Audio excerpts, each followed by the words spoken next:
morning. Welcome to the First Unitarian Society of Madison. This is a community where curious seekers gather to explore spiritual, ethical, and social issues in an accepting and nurturing environment.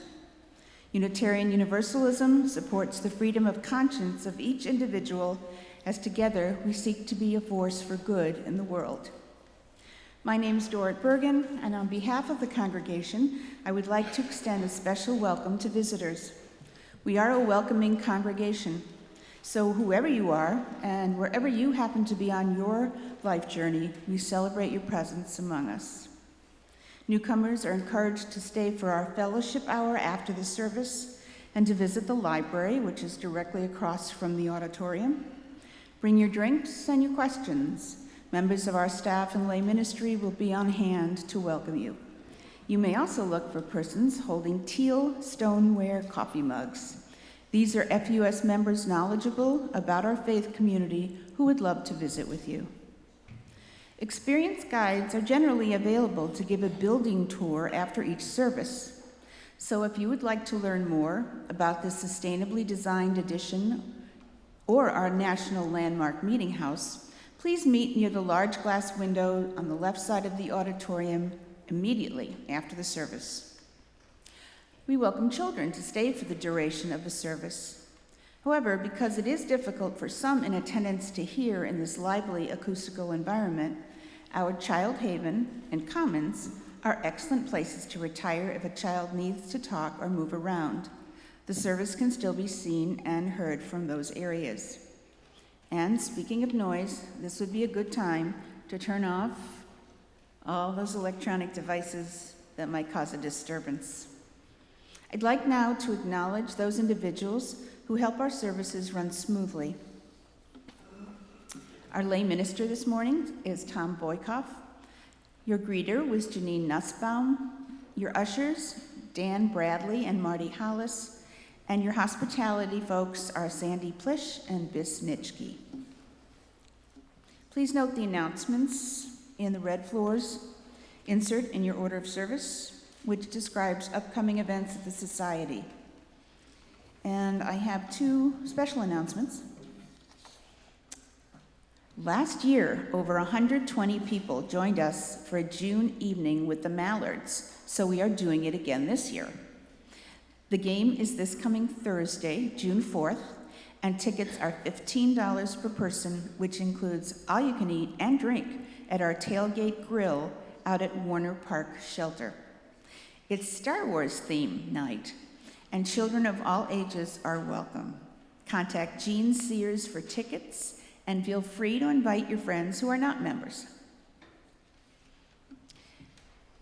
Today, we are honored to have a guest music director here with us. Martha Swisher is completing her 9th year as music director at Unity Temple Unitarian Universalist Congregation in Oak Park, Illinois. Marty is a popular voice teacher, choral conductor, clinician, and notorious music instigator who empowers singers to delve deeper into the joy of music making. We are so grateful to have her here with us today. Again, welcome. We hope that today's service will stimulate your mind, touch your heart, and stir your spirit.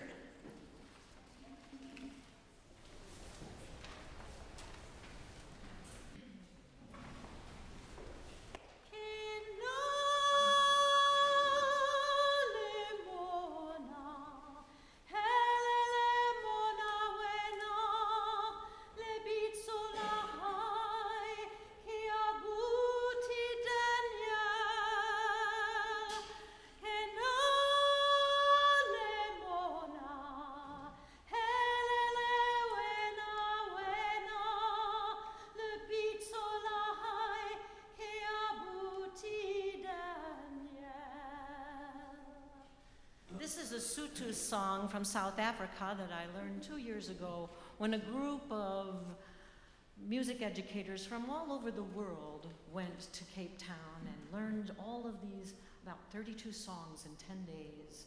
And with that, we were instructed to never write down the music, to never use our Western notation, to put some of these words down and to carry on the oral tradition. This song is a song, Kanalimona, about honoring, in this case I'm using the word wena, a man, and in this case we're honoring the man that is our music director here at FUS. You can always also sing this at a wedding, and you can sing it about your bride or your groom or your partner or your dog. But we're singing it that way for our music director.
We come together today seeking a reality beyond our narrow selves that binds us in compassion, love, and understanding to other human beings and to the interdependent web of all living things.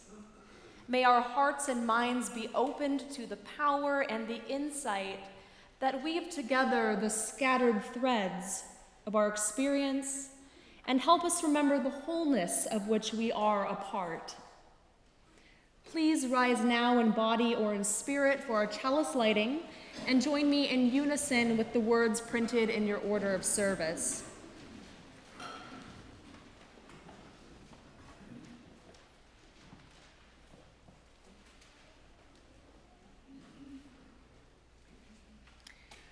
We light our flaming chalice to illuminate the world we seek. In search for truth, may we be just. In search for justice, may we be loving. And in loving, may we find peace. And now I invite you to please turn and greet your neighbors.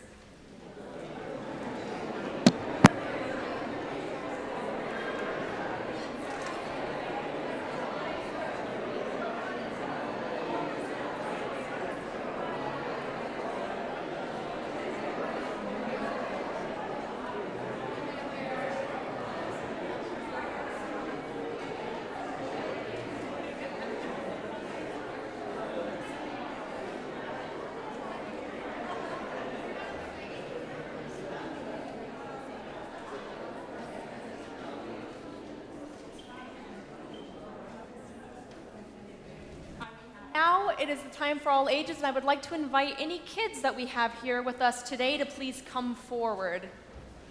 Come on up.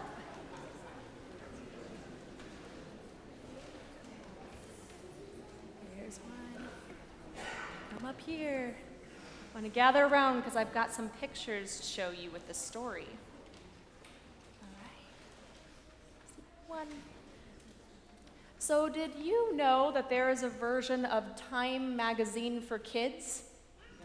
I didn't know that at all, but I ran across it yesterday when I was looking for a story to tell you about Nelson Mandela, who we will be singing about in a little while. So I wanted to give you some background of who this man was so that you know who we're singing to.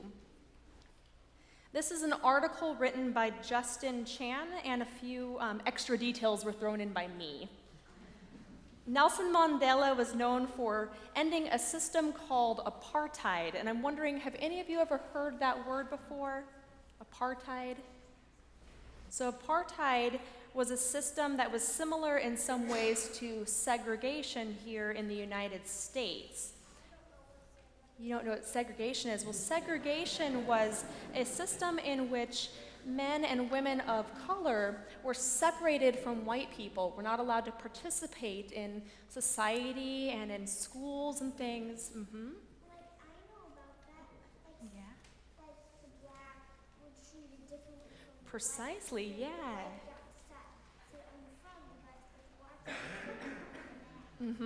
So that was how things went here in the United States, but something very similar happened in a country called South Africa to a man named Nelson Mandela and to other people in his country.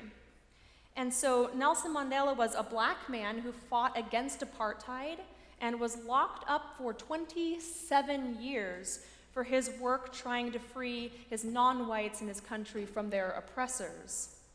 Now, I'm wondering, did any of you see the big box that's out there in the Commons? That really, really big box? So that box is a kind of jail cell that people are sometimes locked up in here in Dane County when they're put into something called solitary confinement. And that basically means that a person doesn't get to spend any time at all with other people, which is really, really hard and lonely, right? So Nelson Mandela, who lived very far away from Wisconsin in a country called South Africa, was also, though, thrown into prison, just like some people here, when he was working against apartheid. And he was sometimes put into solitary confinement, just like people here sometimes are. This was a way of trying to break a person's spirit, but his spirit was not broken. Instead, after 27 years there, when he was finally released, he became South Africa's first democratically elected president. Our own president of the United States, President Obama, described him as a hero for the world. Nelson Mandela was born on July 18th, 1918. So here's a picture of him as a little boy. And if you want to pass that around, you can all look at it. Here, I'll put it right here. And he grew up in a small village herding cattle. And when he was 9 years old, he was adopted by and sent to live with his father's friend, who was a prosperous clan chief. In school, he learned about African history and his ancestors' struggles against discrimination, and he wanted to help his countrymen. So in 1948, when the government introduced apartheid, he realized that there were not very many opportunities left for the country's majority non-white population. And in response, he traveled throughout South Africa and encouraged people to take part in nonviolent demonstrations against the government's racial segregation policies. And he was arrested for doing that work, and again, as I said before, he was locked up in jail. But when he got out, he was then elected as the country's first democratically elected president.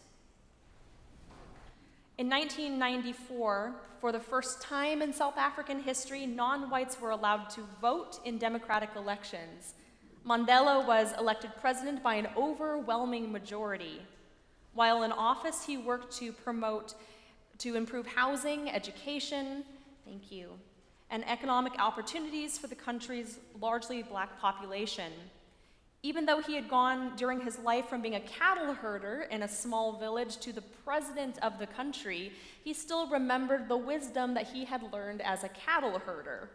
In 1994, the year he was elected as South Africa's president, he described leadership in this way: when you want to get a herd to move in a certain direction, you stand back, in the back with a stick. Then a few of the more energetic cattle move to the front, and the rest of the cattle follow. You are really guiding them from behind. That is how a leader should work. Mandela stepped down from president in 1999 after only one term as president. And over the years before his death, he continued working to promote peace around the world. What does what mean? Term. So a term is a period of time that a person spends in a leadership position. And so we like to have those terms be short so that many people can participate in leadership. So this is what he looked like closer to the end of his life. So we're going to continue our time together for just a little while longer now, as we're going to teach you the song about Nelson Mandela, and we'll later be then singing that song as you go out to your summer fun classes if you're going to do that. But for now, stay here and we're going to learn the song together. Good morning. I'm going to teach you this song that actually is not a folk song, it's a pop song in South Africa. And as Nelson Mandela was getting more and more ill and his health was failing, the country wanted him to know that they were sending him love and support and honoring him with this song. So the young people, actually a college group from the University of South Africa, got together and they started to make this song. I'm going to ask you to sing some words that are very different from the words that we use, and it's Xhosa, and it's part of Nelson Mandela's language that he was speaking when he was growing up. Can you make that sound, everyone, please, with me like this? And right behind that click, there's a vowel, O, O-sa, O-sa. So you click and you open to that O-sa. Yeah, it's really important that they have the clicks. It took me a long time to practice to do that in order to do that for you now. But I think it's really, again, in the spirit of authenticity and honoring Nelson, we want to try, right? We want to try. Now, I'm going to ask you to, this is a call and response song, so I'm going to say, Nelson Mandela, and you're going to repeat, Nelson Mandela, Nelson Mandela. And here's the tricky part. Repeat after me. Ahona, Yaswana, Le Yena. Those G's are just like H's. So it's Ahona, Yaswana Le Yena. Yahona, Yaswana Le Yena. Yahona, Yaswana Le Yena. Nelson Mandela, Nelson Mandela. Yahona, Yaswana Le Yena. Do it again. Nelson Mandela, Nelson Mandela, Yahona la swana na. And the next thing that will happen is look at that next word, that long word that starts with an R. Roli kla kla.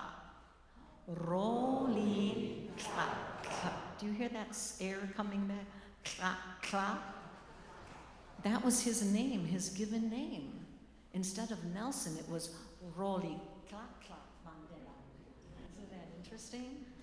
Roli Kla Kla, Roli Kla Kla, Ahona Yaswana Leyena. And so we're going to sing more of that, but I wanted you to hear the teaching of that.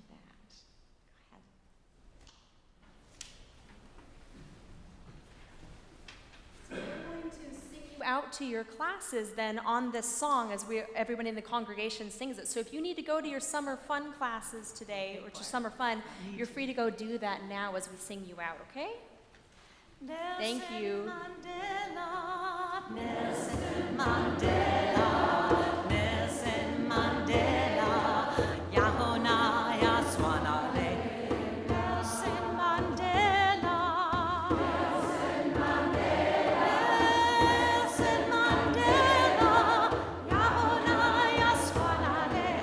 Nelson Mandela, Nelson Mandela, Nelson Mandela, Nelson Mandela.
This first reading is called "We Need an Apartheid-Style Boycott to Save the Planet" by Desmond Tutu, who is a South African retired Anglican bishop, former anti-apartheid activist, and social rights activist.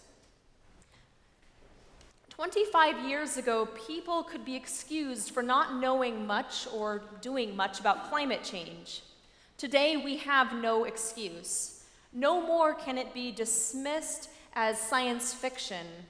We are already feeling the effects. This week in Berlin, scientists and public representatives have been weighing up radical options for curbing emissions contained in the third report of the UN's Intergovernmental Panel on Climate Change. The bottom line is that we have 15 years to take the necessary steps. The horse may not have bolted, but it's well on its way out the stable door. Who can stop it? Well, we can, you and I. And it is not just that we can stop it, we have a responsibility to do so. It is a responsibility that begins with God commanding the first human inhabitants in the Garden of Eden to till it and keep it. To keep it, not abuse it, not destroy it. The taste of success in our world gone mad is measured in dollars and francs and rupees and yen. Our desire to consume any and everything of perceivable value, to extract every precious stone, every ounce of metal, every drop of oil, every tuna in the ocean, every rhinoceros in the bush, knows no bounds. We live in a world dominated by greed. We have allowed the interests of capital to outweigh the interests of human beings and our earth. Throughout my life, I have believed that the only just response to injustice is what Mahatma Gandhi termed passive resistance. During the anti-apartheid struggle in South Africa, using boycotts, divestment, and sanctions, and supported by our friends overseas, we were not only able to apply economic pressure on an unjust state, but also serious moral pressure. And this second reading is called "The Return of Earth, She" by Christopher Sims. The earth has returned. She is living, breathing, realizing her breath was leaving. She was needing us to remember her worth, to recognize her worth all over again. We used to be her friends. We used to help her heal us. Help her heal us. Help her heal us. And then she lost all trust and faith in us. She has returned, mad, saddened. However, she's empowered by this new commitment we're signing on to. She wants you, me, and the rest of human beings who populate this planet to never take her for granted again. To never take her for granted again. If she is dying, then who wins? If Earth is dying, who really wins? She is providing for species. We live in a cycle that provides for one another. You and I, we are Earth's sisters and brothers. We must take care of each other. Her lungs are smothered with toxins, radioactive chemicals, and plastic. She cannot digest. She has cancerous garbage in her breasts. We have polluted Earth to death. Unless we take a step forward and reverse our damaging effects, our next step should be radical movements that peacefully change things. We have the ability. Earth is alive. We can't let her die. I want my Earth back. I want my Earth back. I want to take each of our solutions, then spin them into 180-degree revolutions. We all have effective contributions. We need to turn our passion into action, execution, drum circles, live spoken word theater, or even getting arrested. We are all a collective that can't be defeated. That can't be defeated. Immediate action is needed. What about our children? What about future generations?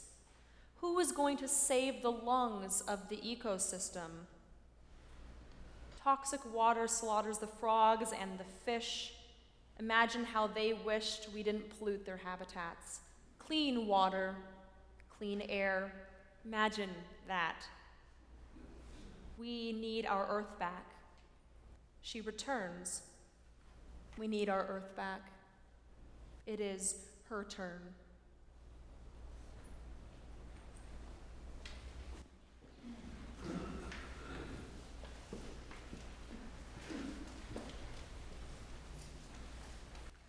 South Africans would communicate with each other sort of in secret.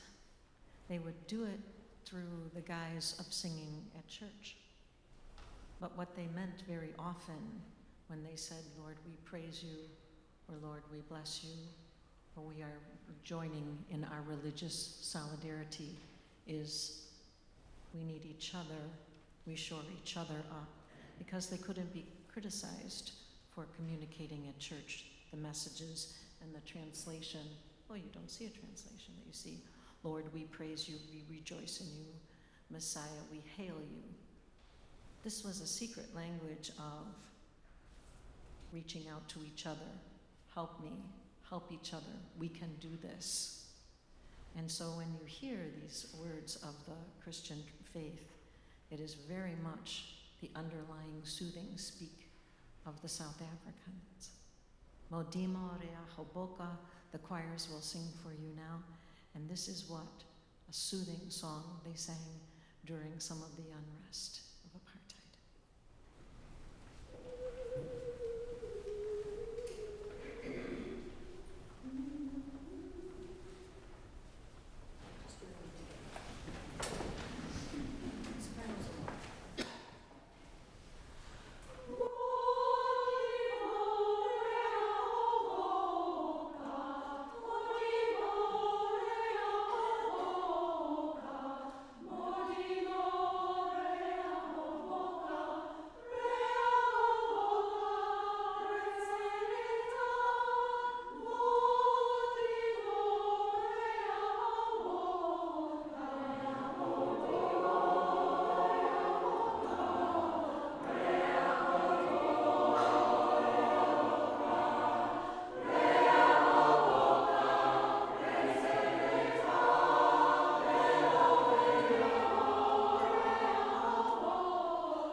Ubuntu.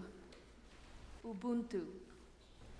You would think that as a religious studies major and later a seminarian, I would have first heard the word Ubuntu in a classroom somewhere, though it is as much a cultural and political term as it is a religious one.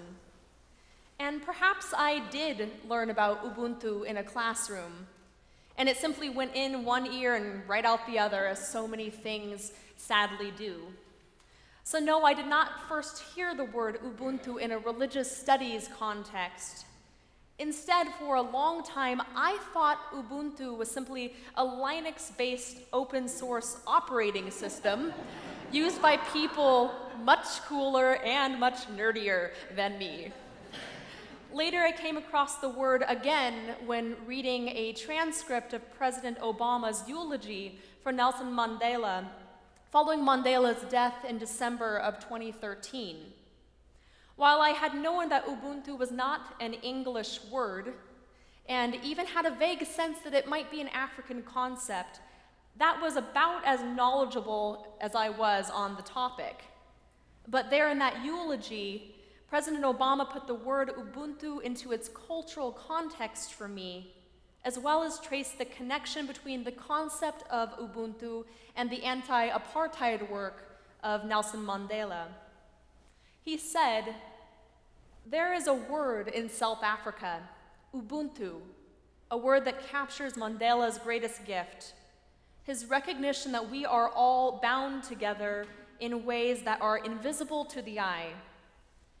There is a oneness to humanity that we achieve ourselves by sharing ourselves with others and caring for those around us." Now, Ubuntu is a concept that belongs to the people of South Africa, not to us. But it reminds me a little bit of our Unitarian Universalist seventh principle, respect for the interdependent web of all existence of which we are a part. Another confession. When I used to think of the justice implications of each of the principles, I used to think that the seventh principle calls us primarily to the work only of environmental justice, not of social justice. You see, I used to think of the interdependent web as, say, the universe, or the planet, or the biosphere, or the ecosystem.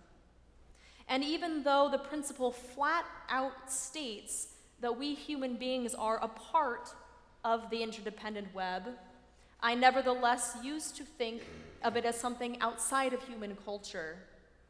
I thought nature and culture were separate things. There are some cultural reasons why this is so. Here in the United States, we often place nature and culture into a system of binary opposites.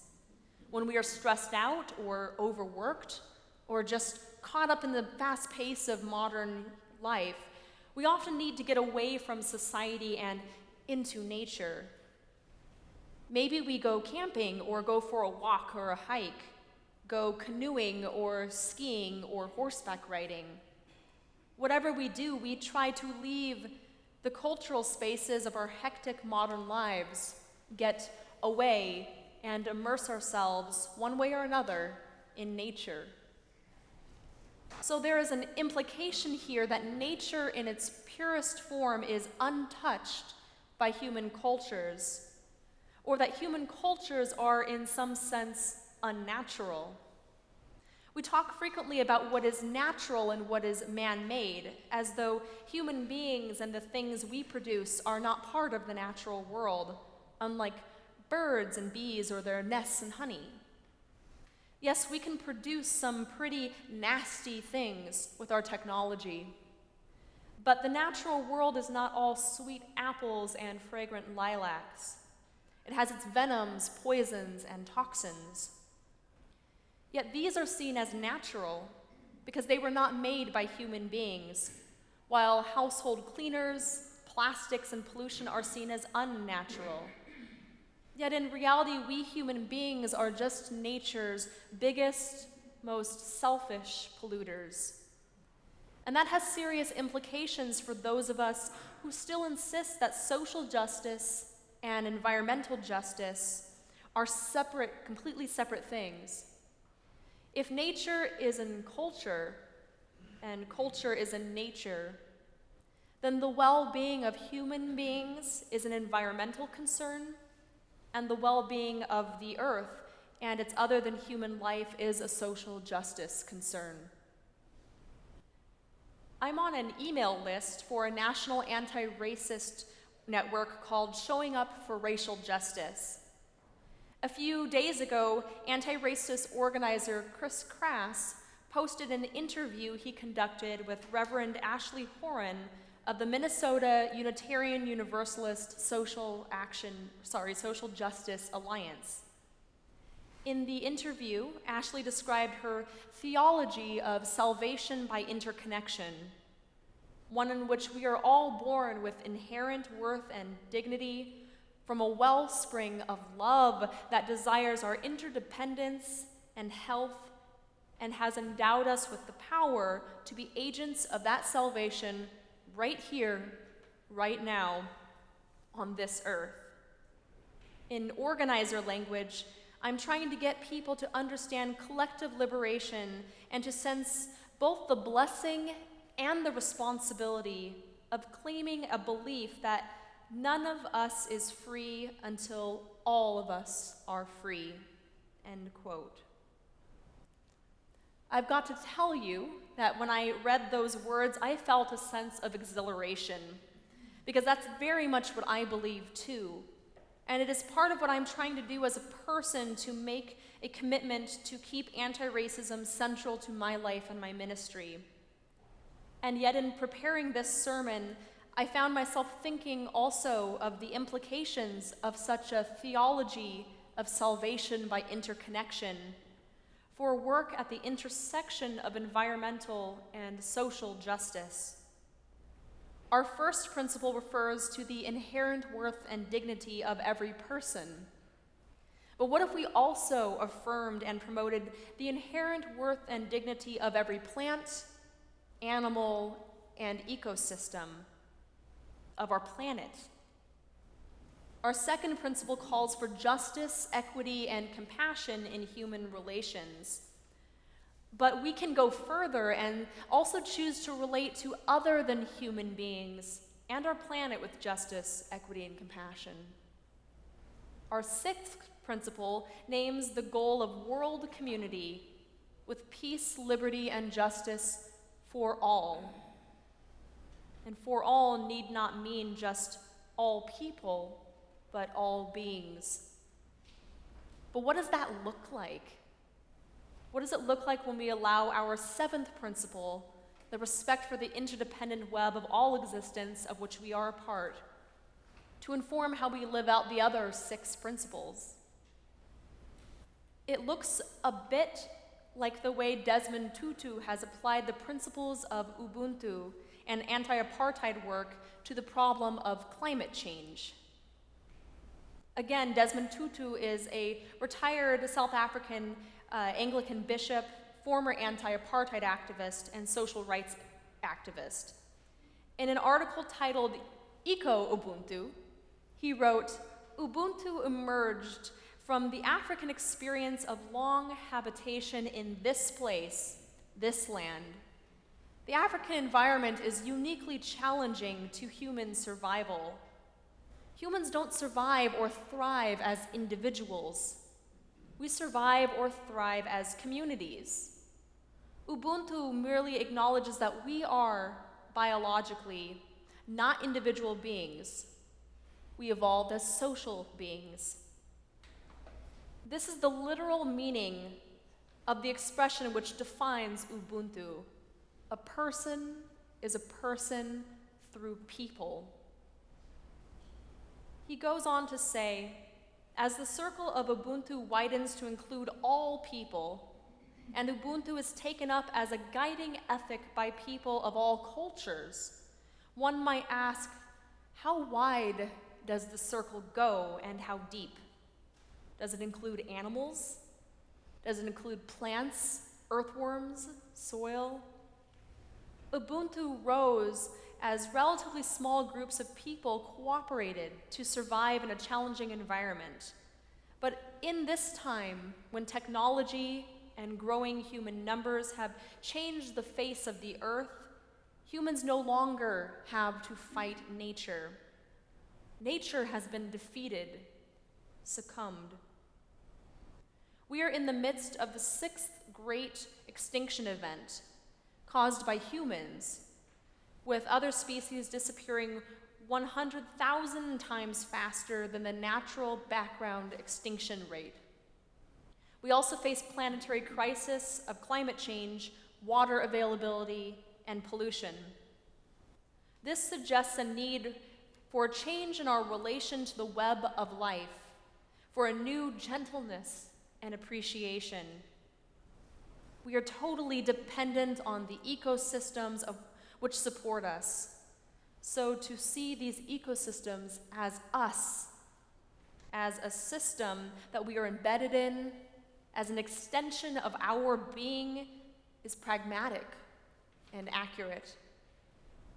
If Ubuntu encourages us to cultivate and care for ourselves, for our families and our brethren, so too should we care for our larger extended body, the bush, soil, air, water, and the wetlands. Again, Ubuntu is a South African concept, deeply embedded in its land, its people, and its history. We do not share that history. But Desmond Tutu's argument really resonates with me and my growing understanding of our 7th UU principle. And I wonder if it resonates with you too.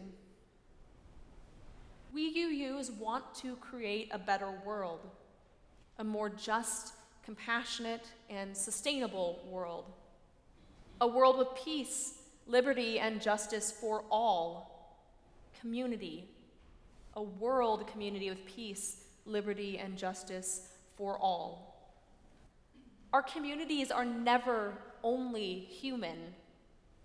For instance, our pets are part of our communities. Your family, like mine, may include pets who depend on you for food, shelter, and affection, who need you to take their needs into account as you move through the world and make decisions about how to live your life. As a case in point, my partner Smokey and I will be moving to Raleigh, North Carolina here soon. One thing we have been taking into consideration as we plan how to move is how best to transport our little calico cat, Devi, to her new home with maximum comfort and minimal stress. For us, yes, but mostly for her. Why? Because she is part of our family. She's part of our community.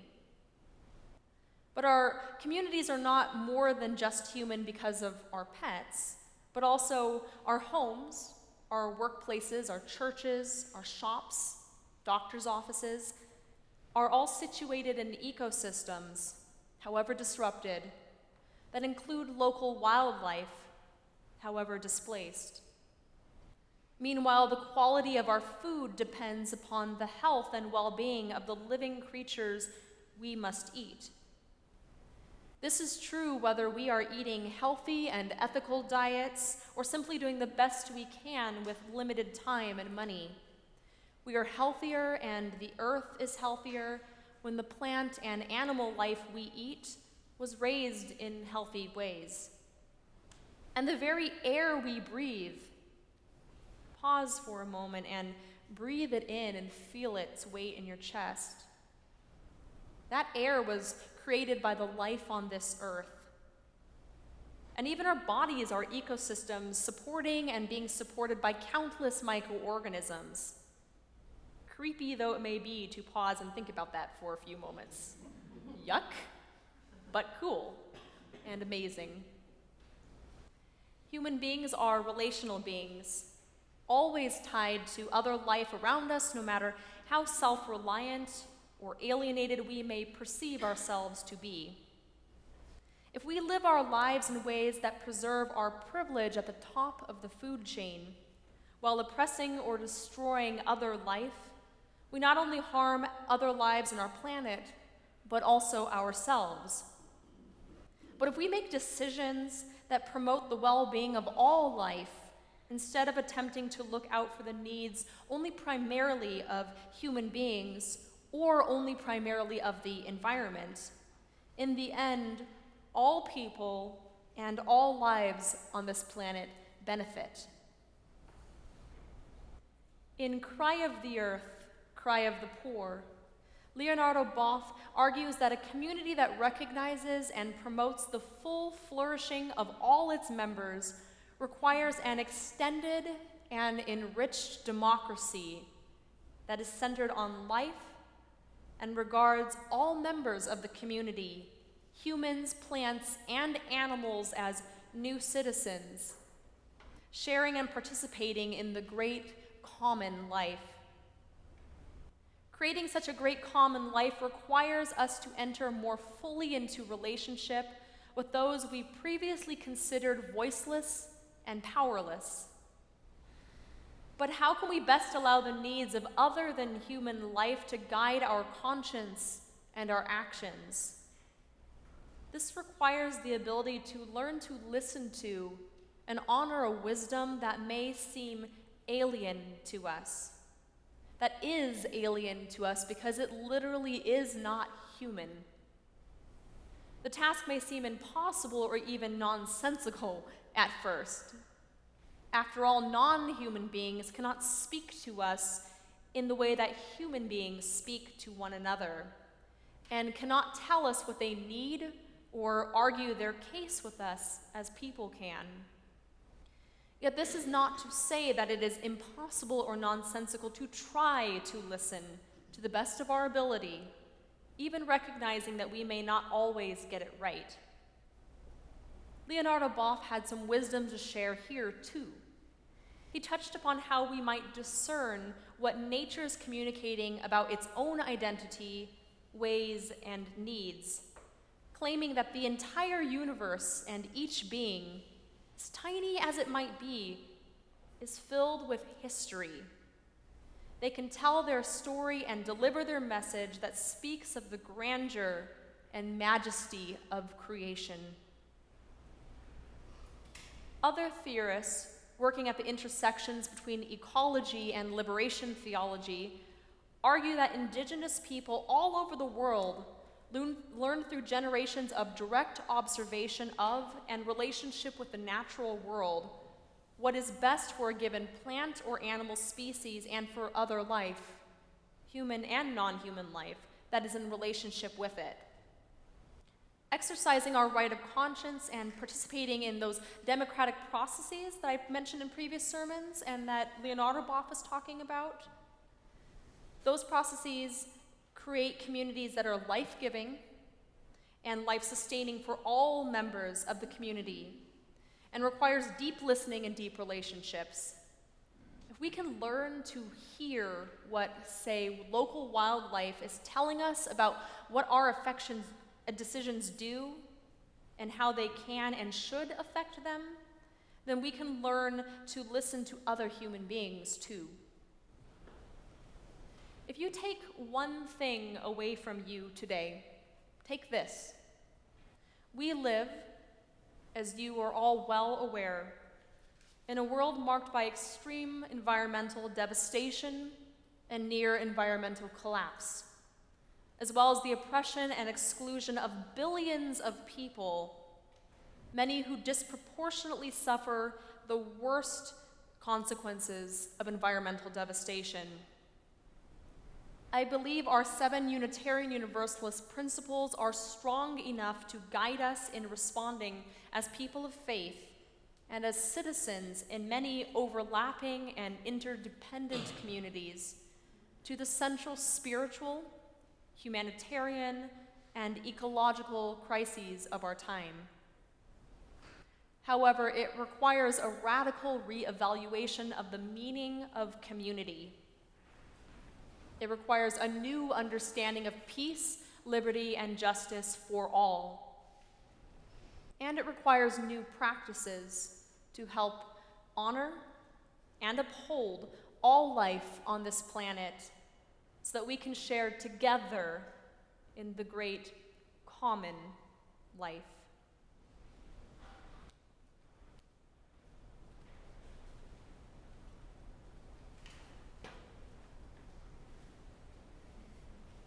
We gather each week as a community of memory and of hope. To this time and this place, we bring our whole and at times our broken selves. We carry with us the joys and sorrows of the recent past and seek here a place where they might be received, shared, and celebrated. We pause now to acknowledge that Carol Ferguson had her foot surgery on Thursday at UW Hospital and was home and resting on Friday afternoon. We send her our best wishes for a quick recovery and know that she may have actually joined us online. And in addition to the one just mentioned, we also acknowledge any unarticulated joys and sorrows that remain among us, and as a community we hold with equal concern in our hearts. Let us sit silently for a few moments in the spirit of empathy and hope.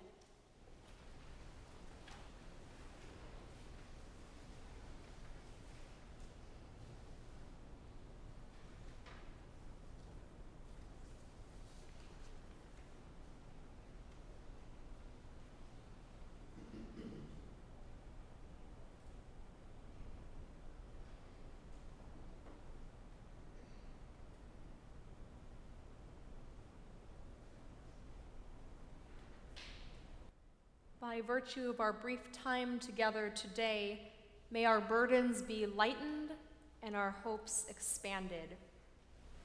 And now I invite you to share in this morning's offering. Today's outreach offering will be shared with One City Early Learning Centers, a new early childhood education initiative opening its first facility in South Madison. The center will serve children ages 6 weeks to 5 years old, preparing them to enter school on pace to read, compute, and succeed at grade level. Please give generously.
See that we still have the basket going around.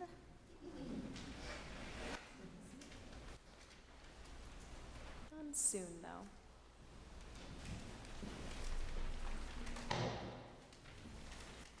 May we hear the melody of life and find ourselves singing harmony.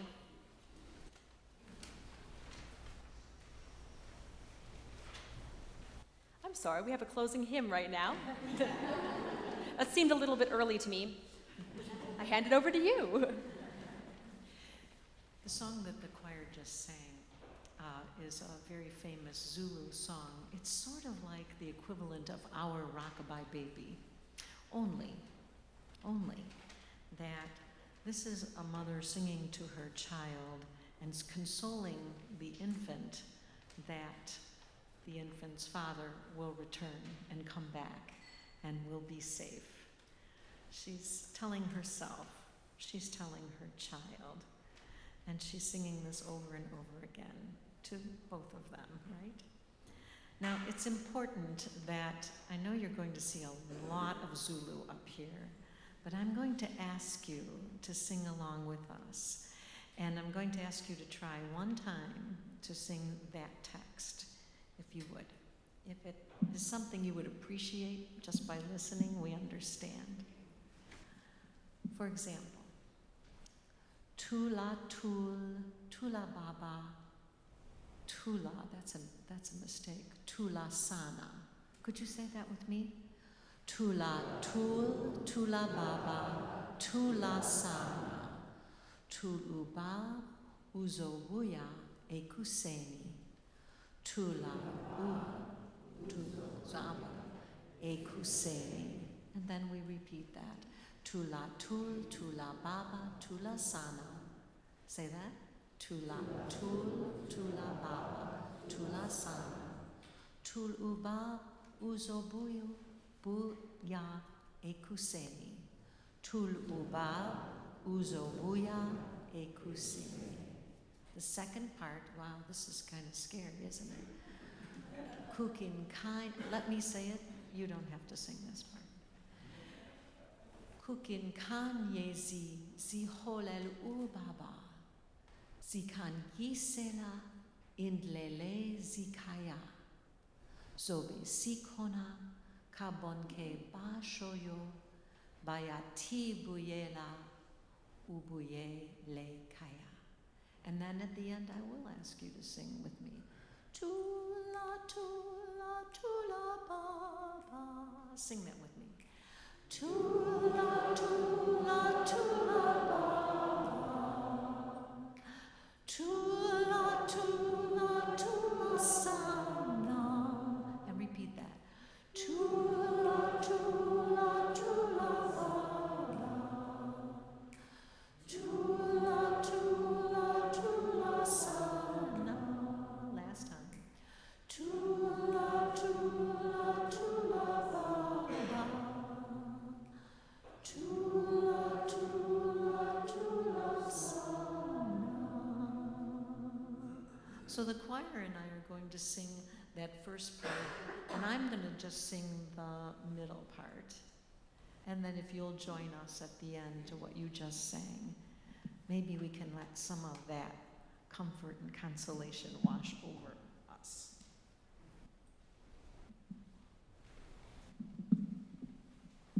In South Africa, they don't have pianos and organs.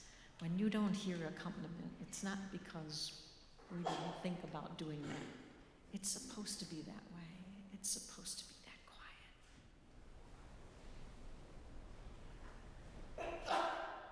Tula tu, tula baba, tula sana. Tula tu, zukazika, ezuseni. Tula tu, tula baba, tula sana. Tula tu, abu zofika,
May we hear the melody of life and find ourselves singing harmony.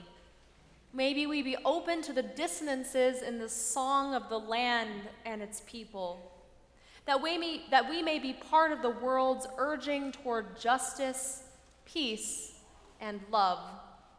May we feel in our bones the rhythms of life and the land and find ourselves dancing. Amen. Blessed be, and go in peace. Please remain seated for the choral closing.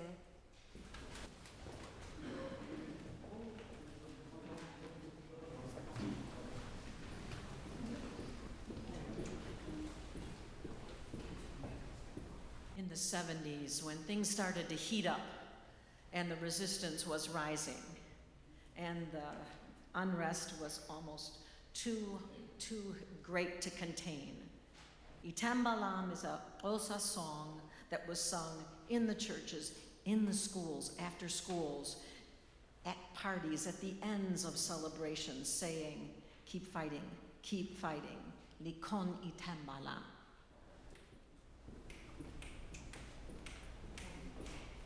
Likon